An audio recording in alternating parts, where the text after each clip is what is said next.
critic Alabama Senate race a battle for nation's soul. A leading figure among religious liberals says the candidacy of Republican Roy Moore for U.S. Senate is a struggle for the soul of the nation. The remark Saturday by the Rev.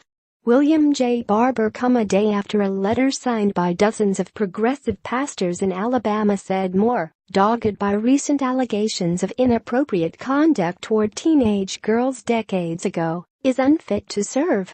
Barber, former head of the North Carolina NAACP, spoke at an anti-Moore rally at the Tabernacle Baptist Church in Birmingham, Alabama, that drew more than 100 people.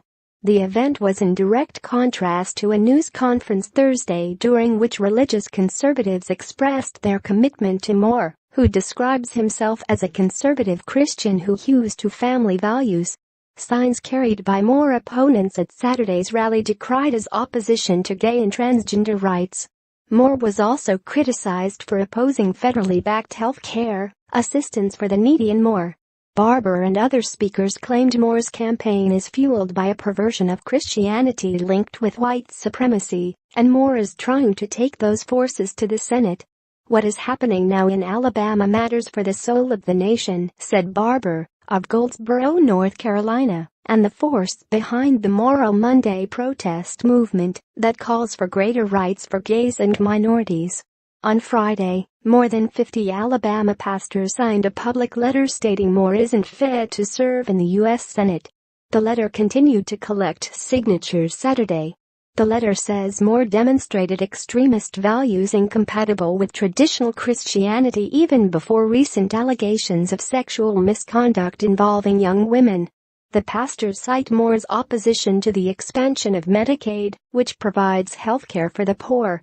It also accuses him of denigrating people from other countries and faiths, and cites his opposition to homosexuality. The letter was written by a group of pastors in Birmingham. It includes the signatures of ministers from mainstream and liberal denominations including Methodists, Presbyterians, Episcopalians, the United Church of Christ and some moderate Baptists. Moore still enjoys the support of conservative evangelical leaders, but he has ignored mounting calls from Washington Republicans concerned that, if he stays in the race, he may not only lose a seat they were sure to win, but also may do significant damage to the party's brand among women nationwide as they prepare for a difficult midterm election season. Since last week, Moore has been engulfed by accusations of sexual misconduct toward women in their teens when he was a deputy district attorney in his 30s. Several of his accusers have allowed their identities to be made public. One said Moore molested her when she was 14. Another said Moore assaulted her when she was a 16-year-old waitress after he offered to drive her home. 5 others said Moore pursued romantic relationships with them when they were between the ages of 16 and 18. This story corrects headlines to omit reference to calls for Moore to quit race.